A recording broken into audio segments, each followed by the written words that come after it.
Art TV. Sir, tama yung ulo niyan. When there's no more hope is left in me, I can see. Okay, good morning again mga estudyante na malulupit sumagot sa ating mga tanong. For today's class naman ay history na naman tayo.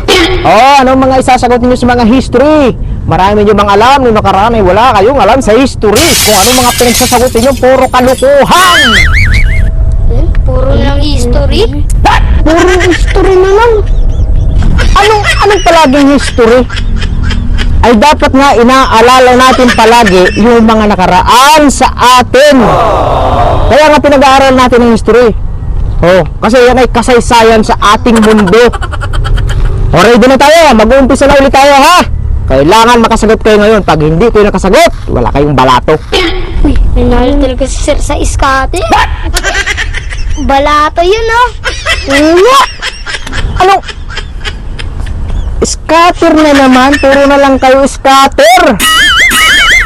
Ako nainis na sa inyo ha. Puro na lang kayo scatter ha. Puro mga pinagagawa niyo siya, no? Puro scatter kayo. Imbis na mag-aral kayo, ang nasa isip ninyo ay puro scatter. Man po sa ganyan. Hindi po kami nag-i-scatter. Bata pa po kami. Yan ang gusto kong marinig. Bata pa lang, kailangan mag-aral.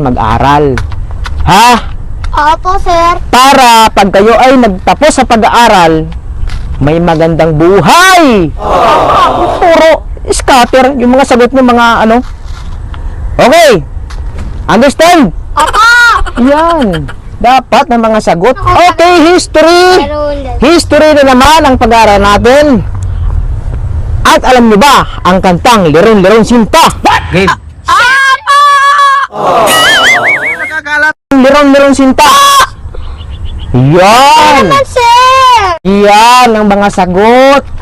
Pagdating sa tanong talaga, hindi na kayo makakasagot. Ha.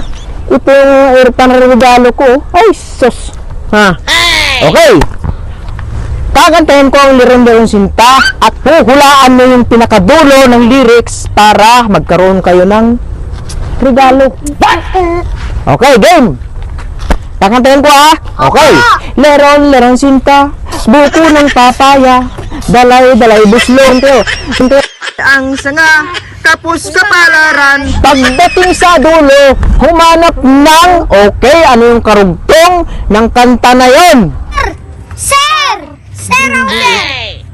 So, sino ang sasagot? Ako po, Sir! Ayaw ko yun, Sir! Papatantan, okay? Sagot? Humanap ng Asawa! asawa!